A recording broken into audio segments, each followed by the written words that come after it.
quando a gente começou com o streaming e muita gente perguntava, pô, mas vocês estão migrando? Não, na verdade são coisas complementares. A TV aberta não deixou de existir, não vai deixar de existir. A TV fechada não deixou de existir, não vai deixar de existir. O streaming chegou, o streaming é a novidade.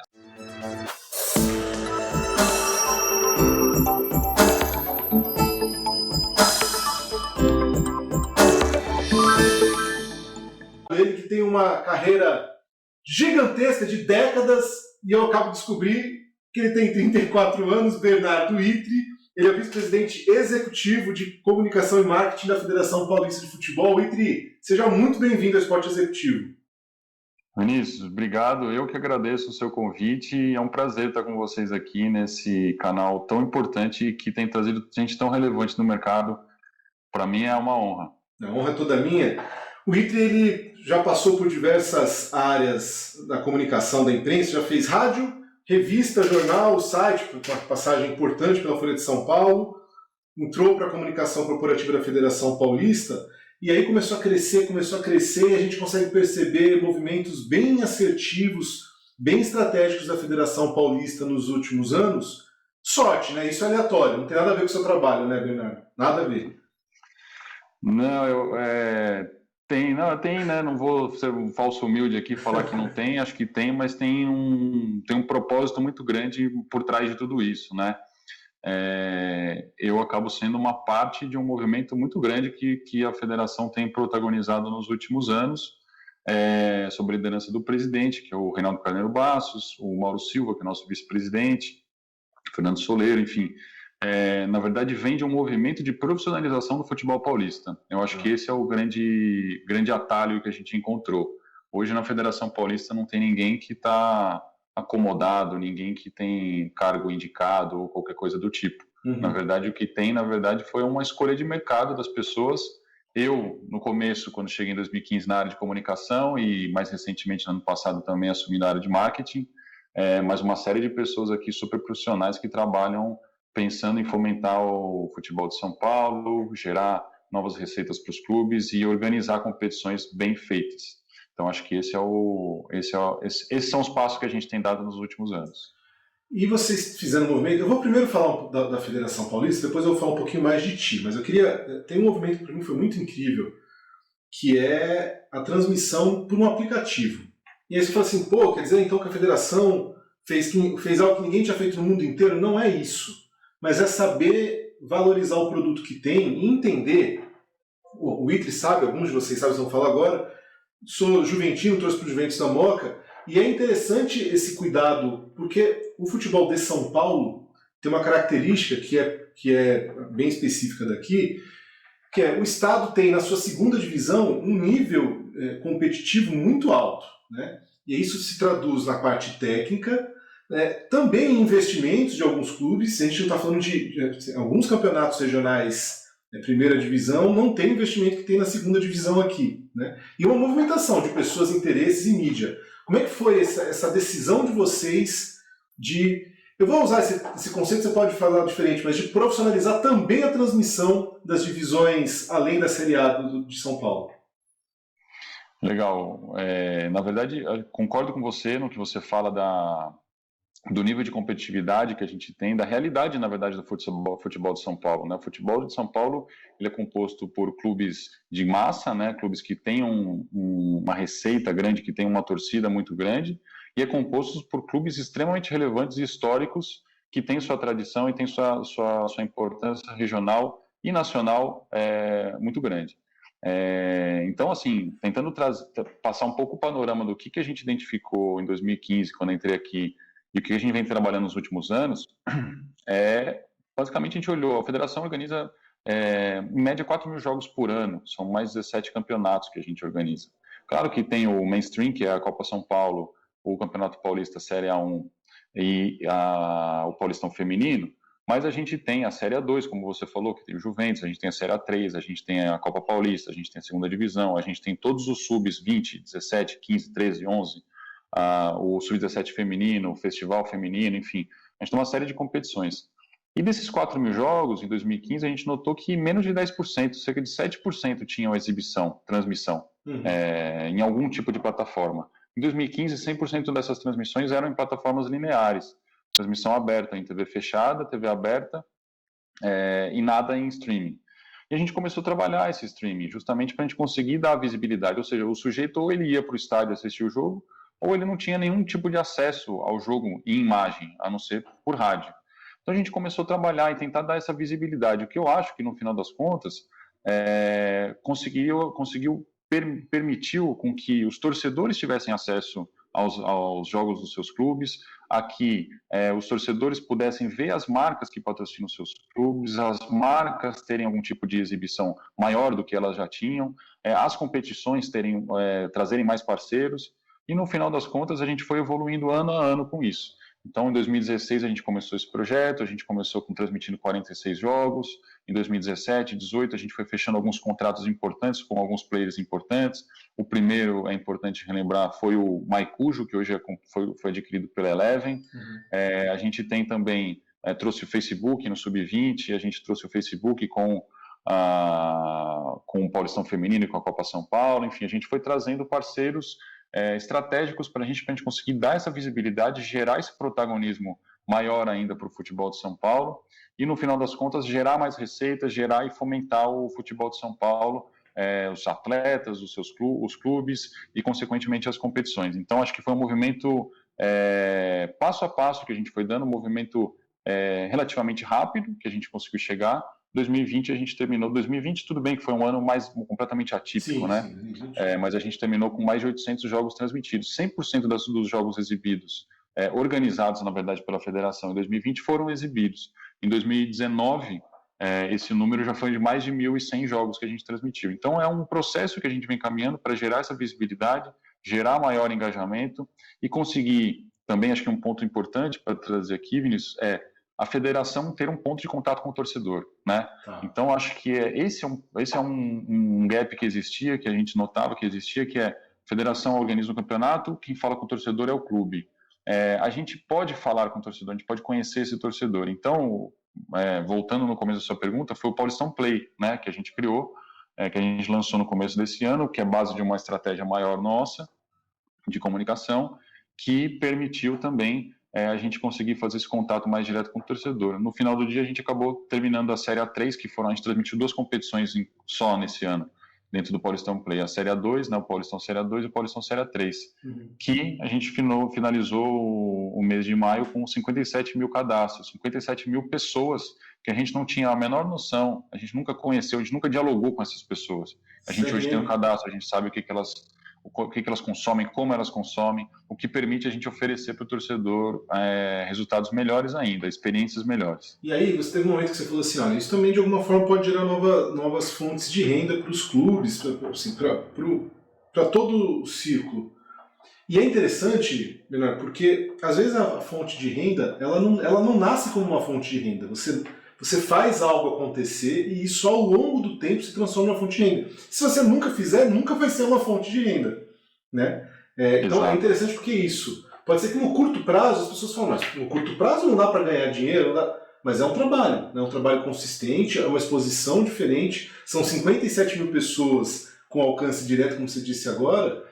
Isso precisa ser reiterado, isso precisa ser trabalhado. Não vai acontecer de você lançar num dia, no dia seguinte, falar, ok, a plataforma está gerando 2 trilhões de reais para a gente. Isso não acontece, né? Exato. Não, é assim, a gente precisa, e aí tem um ponto importante, que uma vez eu até já comentei com você sobre isso, acho importante a gente falar aqui. O nível de profissionalismo dos clubes. Os clubes têm evoluído muito nas suas gestões, os clubes aqui de São Paulo. Tem tido um trabalho aqui, a federação tem a FPF Academia, que tenta gerar cursos, treinamentos, palestras, trazendo referências de mercado para que os clubes possam participar, os clubes possam evoluir, e de fato as gestões têm evoluído muito. Então, os clubes têm compreendido essa situação, e esse ponto que você falou de gerar receita no dia 1, é muito difícil você conseguir gerar receita num projeto novo, né? Não a gente até conseguiu trazer parceiros para o Paulistão Play nesse primeiro momento, mas a gente sabe que o caminho é longo, a gente vai precisar de um caminho longo, a gente vai precisar de aumentar essa base, trabalhar essa base de usuários, né? Não basta ter 57 mil cadastros, a gente organizar essas pessoas, saber com quem a gente fala, como que a gente pode oferecer produtos, serviços, experiências para essas pessoas. e conseguir conectá-las e mantê-las engajadas com o futebol de São Paulo. Então, essa conscientização de que não é no dia 1 que a gente vai conseguir receita, a gente precisa começar a trabalhar, é algo que a gente fala constantemente com os clubes aqui e todos têm entendido muito bem e tem dado resultado. O streaming acho que é um grande caso disso, que a gente tem trazido receitas relevantes para os clubes, a partir de um trabalho que começou do zero, com um investimento próprio da federação lá em 2016. Mas, Bernardo, tem um ponto aí que para mim é muito interessante, que eu escuto muito as pessoas falarem da democratização das transmissões. Por quê? O custo da transmissão, se a gente for comparar uma transmissão esportiva 10 anos atrás com hoje, com a atualidade, o custo diminuiu bastante. Você consegue ter uma entrega interessante de qualidade com um custo bem menor. Mas se também não tem os protagonistas deste negócio, desse segmento, com a intenção de transmitir, não adianta estar barato para transmitir, certo? Então, conheço a empresa X que faz a transmissão, tá barato. Mas se ninguém tem a iniciativa de fazer a transmissão, caro ou barato, ela não acontece. Né? Então também tem uma estratégia interessante aí que, claro, passa por questões de receitas, mas passa por uma estratégia de dar visibilidade ao futebol estadual. Porque você podia falar o seguinte, não, olha, a gente vai agora ter o nosso aplicativo aqui, a gente vai transmitir o masculino primeira divisão, o masculino segunda divisão, feminino primeira divisão e acabou. E não, a ideia é ampliar a visibilidade, inclusive daquilo que não era tão visto assim. Isso é estratégia. E isso é estratégico e foi um ponto extremamente relevante para a gente nesse processo, porque claro que a gente não começou com... Tem competições que geram receitas maiores, tem competições que geram receitas menores. A gente trata algumas coisas como padrão, né? Transmitir todos os jogos da Série A3, da segunda divisão, que é a conhecida como Bezinha, é fundamental, é uma estratégia da federação, que a federação está investindo nisso, está trabalhando nisso. Então, assim, claro que vai ter competição que é o Paulistão Série A1, que tem uma visibilidade gigantesca e um apelo de investimento muito maior, mas a gente tem competições que a gente trabalha bem e a gente garante por uma questão estratégica e conceitual aqui da Federação Paulista. Hoje a gente teve um conselho técnico com o Paulistão Feminino, em que a gente garantiu 100% dos jogos serão transmitidos. A gente está em negociações com alguns parceiros, vamos trazer parceiros para a gente conseguir transmitir e dar maior visibilidade para a competição, mas é uma questão estratégica, sim, a gente dá visibilidade para as competições, para a maior parte das competições que a gente organiza. Eu vou fazer aqui um pulo, porque tem o Paulistão Play, e vocês fecharam também com o YouTube, e pelo jeito é um caminho a ser percorrido, né? Vocês têm alguns produtos muito interessantes. De novo, eu não quero aqui restringir a nossa conversa à primeira divisão masculina, porque evidentemente esse produto é muito interessante. Você falou agora do feminino, que está crescendo, e ainda bem que está crescendo, a Federação Paulista dá essa visibilidade, tem as categorias de base. Vocês estão buscando diversidade de plataformas, porque também com plataformas diferentes vocês conversam com públicos diferentes. Se a gente for estudar quem está mais no YouTube é um perfil, quem está mais, sei lá, no Facebook é um outro perfil, quem está na TV paga é um outro perfil. Vocês estão também atrás dessa diversidade, não? Sim, estamos. Até, se me permitir, vou puxar um pouquinho atrás, até para contar um pedacinho de um fato que aconteceu no ano passado com a gente, que acho que consegue passar um pouco desse processo que você está contando. A gente tem trabalhado, né, esse trabalho que a gente tem feito pelo streaming, claro que envolve uma parte de produção, né, que demanda uma produção inferior em termos de estrutura, comparado com as transmissões que a gente está acostumado a assistir de competições de primeiro nível em TV por assinatura ou TV aberta, mas tem algumas questões que são importantes que a gente pensa justamente para conseguir rejuvenescer o nosso público. Como a gente sabe, e é batido isso, você deve ter ouvido falar muitas vezes isso em todas as entrevistas que você tem feito aqui no Esporte Executivo, mas rejuvenescer o público do futebol, rejuvenescer o público do futebol. Rejuvenescer o público do futebol significa não a gente simplesmente esperar que as crianças vão começar a consumir o futebol do jeito que ele sempre foi exibido, né? Significa que a gente tem que trabalhar de alguma maneira para entender o racional da criança, do adolescente, do jovem que não está acompanhando futebol por alguma razão, ou por algumas razões, e como que a gente pode trazê-los para dentro de casa e construir uma história que faça sentido para ele acompanhar o futebol. Seja por 90 minutos, seja por 60, seja por 3, que é os highlights, enfim, a gente tentar encontrar mecanismos de trazer. Uma das maneiras muito relevantes que a gente trouxe foi justamente a gente tentando entender e encontrar as plataformas que se adequem a tipo de campeonato que a gente tem. Então, por exemplo, quando a gente fechou com o Facebook a Copa São Paulo, de fato foi algo extremamente relevante, porque a gente estava tratando com um público naturalmente diferente do futebol tradicional dentro do Facebook, e que teve uma conexão natural praticamente com a Copa São Paulo, que é uma Copa, que é um campeonato de base, né, então, que acontece em janeiro, é a maior competição de base do mundo. Quando a gente falou do Facebook com o feminino, também foi algo super relevante, porque a gente pegou um público específico que é grande, que é super crescente do feminino dentro do Facebook, e começamos a fomentar isso. Não à toa a gente bateu o recorde de transmissão de simultâneos no feminino no ano passado, com Palmeiras e Corinthians, mais de 33 mil pessoas assistindo. No Sub-20, no ano passado, a gente fez uma experiência super interessante com a Twitch, que a gente transmitiu a final do Paulista Sub-20, Corinthians e Palmeiras, na Twitch, com o Gaules narrando um jogo. Narrando, eu estou falando narrando, mas não necessariamente está narrando. Ele estava apresentando o jogo da forma dele. Apresentando então, assim, melhor que narrando, é isso. Então, o que é bacana o Gaules tem um público cativo dele, um público super... que não necessariamente é diferente do público do futebol, mas tem suas diferenças. E a gente conseguiu levar o futebol paulista, um campeonato Sub-20, que é um campeonato de base, com um engajamento maior dos atletas em termos de... porque o cara é mais jovem, naturalmente ele vai conseguir estar mais conectado com as plataformas, e conseguimos trazer. No final das contas, a gente fez uma transmissão multiplataforma que bateu mais de 100 mil pessoas assistindo, o Gaules batendo mais de 50 mil pessoas assistindo o Paulista Feminino no 26 de dezembro. Então, assim, acho importante a gente entender esses tipos de plataforma e com quem a gente fala. Com o YouTube, aconteceu exatamente a mesma coisa.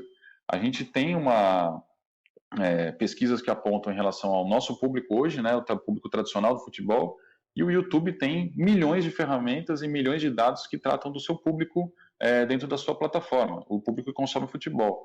Então a gente vai conseguir trocar isso, conversar com esse público, levar o público do futebol para o YouTube e conseguir conectar o público do YouTube com o futebol. Como que a gente faz isso? Com uma transmissão tradicional? Pode ser também com uma transmissão tradicional, mas pode ser gerando experiências novas, que é o que a gente pretende fazer. Conseguir construir modelos que sejam relevantes e que estejam engajados com a plataforma YouTube. Construir modelos de transmissão que estejam alinhados com a plataforma TV aberta, TV fechada, enfim.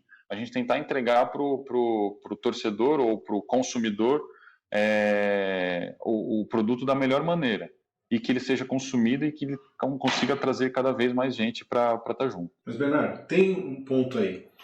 Vocês estão buscando inteligentemente públicos diversos, distintos, até públicos novos, a gente pode imaginar, em ferramentas novas. Isso não significa que o público e o modelo da TV aberta esteja abandonado, né? Eu estava conversando com um grupo de colegas profissionais do esporte esses dias, e é curiosíssimo, porque a gente pode falar do YouTube, pode falar de Facebook, de Instagram, de streaming daqui, da colar, de Twitch, mas a televisão aberta ainda é um canhão, né? É um canhão. E a gente não pode menosprezar isso, porque senão a gente corre o risco de, na busca por um público novo, esquecer de um público consistente, tradicional que está por ali. O Cariocão fez um movimento ousado esse ano, né? Eu não entro na história de certo e errado, porque aí cada um sabe onde aperta o calo. Mas foi um movimento disruptivo. Se foi o melhor movimento ou não, se ao longo do tempo vai funcionar ou não. Eu entrevistei aqui o Marcelo, inclusive, ele me trouxe assim, olha, ele falou, um dos pontos é que a gente descobriu que a gente ia fazer o campeonato há pouco tempo dele começar. É diferente você ter uma estratégia e tal, mas enfim, qual é o meu ponto contigo? Eu não vou aqui diminuir nenhum outro campeonato, mas o Paulistão é um campeonato que reúne equipes tradicionais de futebol nacional, que envolve muito dinheiro e tudo mais. É uma forma de vocês assinarem assim, tchau TV aberta, estamos indo pro streaming, ou não? Vocês estão querendo ampliar e essa conversa com a TV aberta continua sendo muito importante e é foco da atenção de vocês? Tá, ótima pergunta.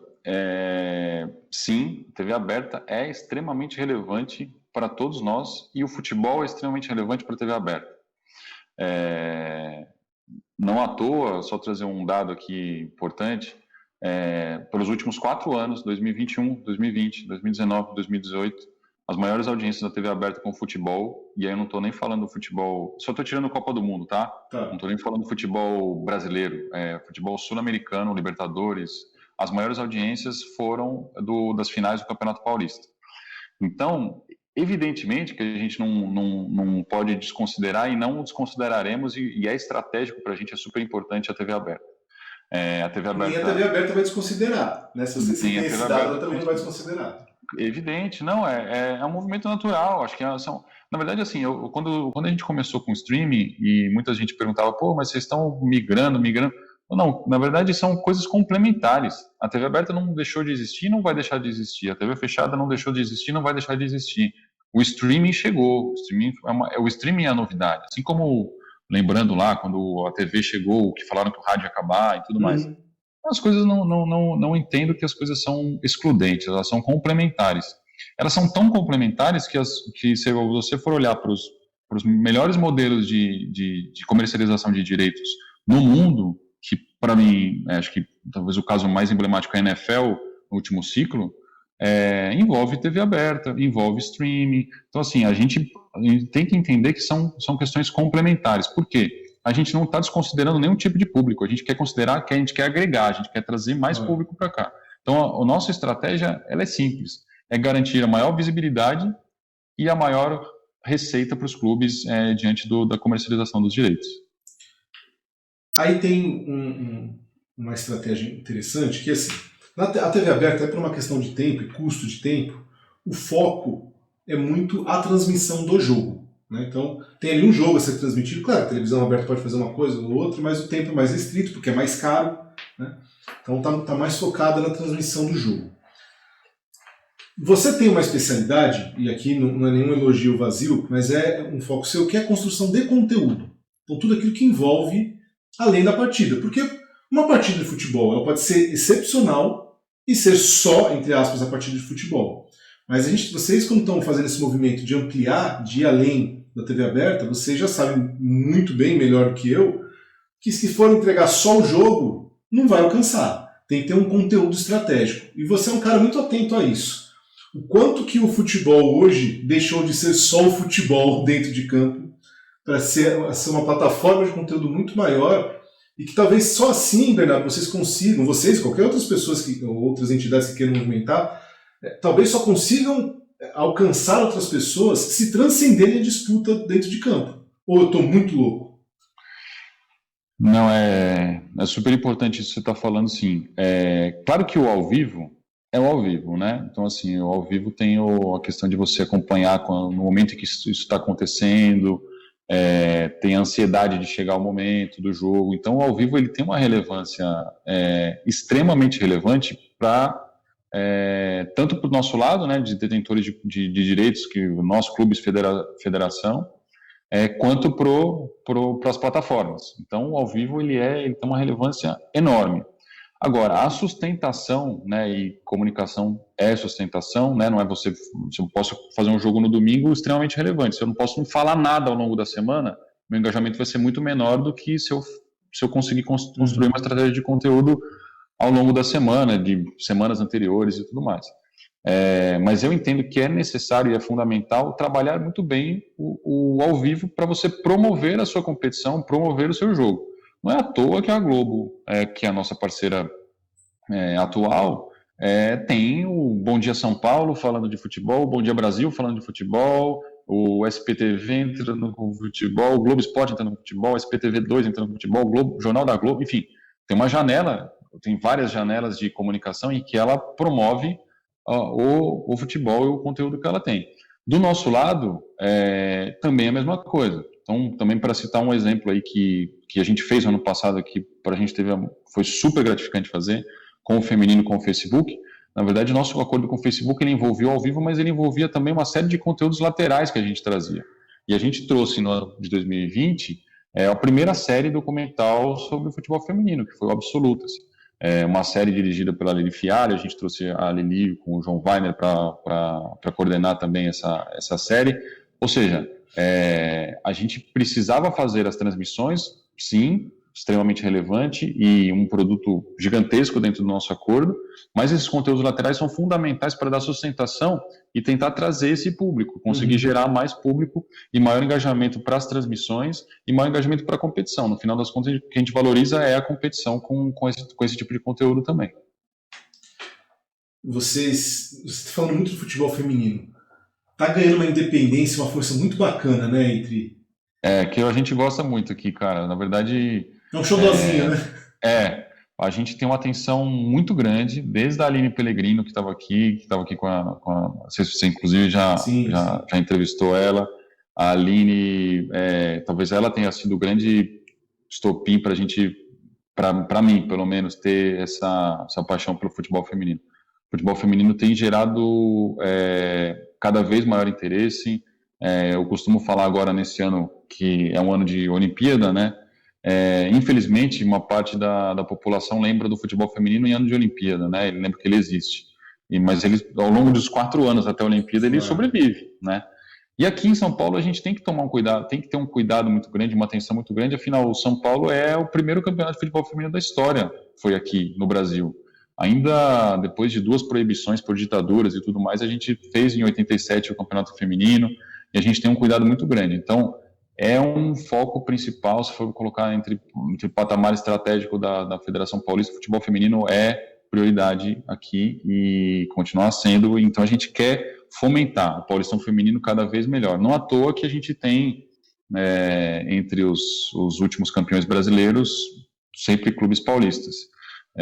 E campeões da Libertadores também. Então, acho que esse é o ponto, ser protagonista no esporte, fomentar os clubes para que os clubes estejam cada vez mais desenvolvidos. Quando você finalizou agora a sua fala, falou, esse é o ponto, ser protagonista e tal.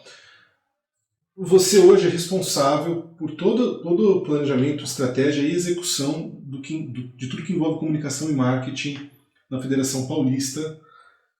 E você fala assim, esse é o ponto. Então, assim, acho que você tem, tenho certeza, você tem clareza de quais são os seus movimentos, né? Então, a gente está muito acostumado no esporte a encontrar bons profissionais e profissionais de gosto duvidoso, vamos dizer assim. E a clareza, no processo de comunicação, quando você tem clareza do que você quer comunicar, não é que fica fácil, mas isso é fundamental para você trabalhar. Se você não sabe o que você quer comunicar, você está perdido. Você pode ser um excelente comunicador, se você não sabe o que tem que comunicar. A federação hoje precisa dar qual recado, qual sinal para o mercado, para o segmento de futebol. Questão de relevância, questão de organização. Durante muito tempo, Bernardo, as federações, isso também já conversou sobre, elas eram vistas como um ambiente meramente burocrático, né? Então, assim, para que serve uma federação? Para a burocracia e tirar dinheiro. Qual é a tua missão hoje no processo de explicar o que é e para que serve a Federação Paulista? Poxa, esse foi o grande tema da minha chegada aqui, quando eu vim para a Federação. Que ano que você chegou na Federação? Em 2015. Tá. Eu saí da Folha em 2015 e vim direto para a Federação Paulista.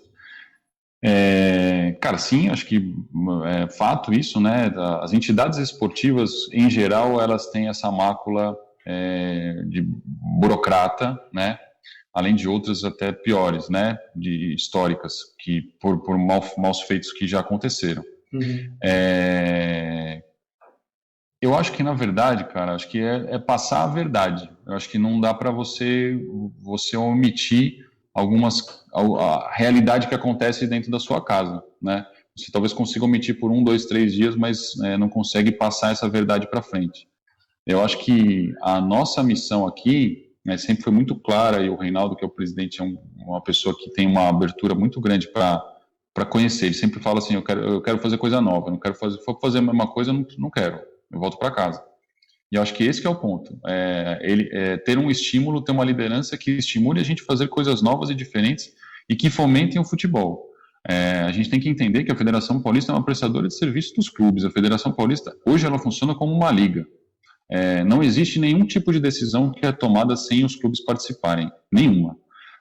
desde conselho técnico para definir se a decisão de desempate é por pênalti ou por melhor campanha, até questões super estratégicas como os direitos de transmissão, como a gente está falando aqui, que passou por uma validação de todos os clubes.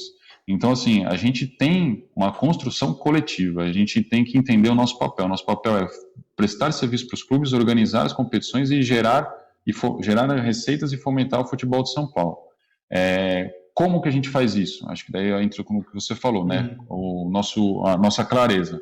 A nossa clareza dentro da área de comunicação e marketing, primeiro, a gente precisa entender o que a gente não tem uma bola de cristal e nem pacotes prontos que a gente vai sair entendendo, jogando para cima e ver o que vai dar. A gente tem alguns propósitos que são importantes. Primeiro, profissionalismo. Eu acho que esse é um principal ponto. Entender, conversar com as pessoas e pegar as pessoas que são de fato relevantes para o mercado, para cada área. A gente tem propósitos sociais que eu acho que são extremamente relevantes aqui, né? Quando a gente fala, por exemplo, Dia Mundial LGBT, que a gente está trazendo para... a sigla LGBTQIA+. QIA+. Estou fazendo questão Perfeito. de aprender para... Exato, que na verdade assim, é o que a gente está falando, a gente estava numa discussão hoje aqui, a gente precisa ser educativo, a gente precisa trazer as pessoas para explicar isso, a gente tem que ter um papel construtivo. O futebol, na nossa visão, tem um papel social extremamente relevante e que ele precisa ser tratado. Concordo. Por exemplo, quando a gente fez no começo do ano, a gente reuniu todos os clubes do Campeonato Paulista, do Paulistão, Sicredi Série A1, falando assim, a gente tem uma causa social no campeonato, qual que a gente vai levantar? Levantamos algumas ideias. No ano passado a gente tinha trazido a mulher no estádio, a presença da mulher no estádio. Esse ano a gente quis trazer a questão da vacinação. Então todos os clubes aprovaram o Vacina FC, uma campanha para estimular as pessoas a se vacinarem. Então assim, a gente entende que a gente tem um papel muito importante na sociedade e que esse papel ele deve ser tratado e cuidado com excelência, com profissionalismo, para que nenhuma dessas máculas que você falou e que eu mesmo falei aqui voltem em cima da Federação Paulista novamente. Então, acho que esse é um ponto extremamente relevante e que a gente consiga agregar e trazer mais gente para cá. Então, colocar o dedo em algumas feridas com segurança, estudado. A gente fez uma campanha no ano passado em relação à parte de violência sexual contra a mulher, que a cada 8 minutos uma mulher é estuprada no Brasil. Enfim, é surreal. A gente precisa usar o futebol como um mecanismo de melhoria da sociedade. E, por outro lado, usar todo esse nosso profissionalismo para conseguir gerar mais visibilidade para as nossas competições, mais visibilidade para os clubes e melhoria da gestão, né, por meio desses mecanismos que a gente falou, e aumento de receita para que a gente consiga desenvolver e, de novo, trazer o futebol paulista como protagonista que sempre foi. Eu falo que ou quem está dentro do esporte sabe, entende que é relevante no processo de mudança numa sociedade, ou a pessoa nem sabe por que está no esporte. Eu tenho conversado muito com assim, mas os jogadores precisam se posicionar. Eu falo, não, existe uma confusão aí de política partidária com política. Um jogador por si só, ele é político. Ele precisa entender. Então, quando ele fala contra a homofobia, ele é um cidadão político. Né? Quando ele fala contra o racismo, ele é um cidadão político. Né? Então, as entidades que orbitam, que estão no esporte, ou entendem a sua função, ou corre-se o risco de que as pessoas olhem para essas entidades e já não vejam nela relevância e significância nenhuma. Exato, eu acho que a gente tem que entender o nosso papel na sociedade. As empresas, assim, a gente não está excluído do mundo, né? O futebol não é um mundo à parte, o futebol está inserido em sociedade. As principais empresas, as empresas mais relevantes, elas têm esse papel social. O futebol, como um órgão extremamente relevante dentro da sociedade, ele também tem que entender que tem esse papel social. E, claro, com clareza, com cuidado, ouvindo as pessoas, ouvindo os clubes, a gente tem que fazer um papel muito importante educativo. A gente não tem que ficar apontando, não vejo a gente apontando o dedo, a gente precisa olhar e construir em conjunto. A evolução passa por isso também. Bernardo, muito obrigado, cara. Que conversa boa, que bom saber que a Federação Paulista tem um cidadão como você norteando aí como bússola. Parabéns pelo seu trabalho. Nem falei no início, mas você também está dando aula na THE 360, deu palestra na última CBF Expo, eu também estava lá, pena que esse último ano não rolou por causa da pandemia. Parabéns, parabéns. Vamos sempre continuar conversando. Foi um prazer recebê-lo aqui. Eu que agradeço, eu parabenizo vocês aí pelo trabalho de super qualidade de sempre, pelo programa. Acho que esse tipo de espaço para discussão do esporte é extremamente relevante e só agrega para o nosso mercado. Obrigado você, Vinícius. Valeu, Bernardo. A vocês que nos acompanham até agora, foi um prazer. Um abraço e até a próxima.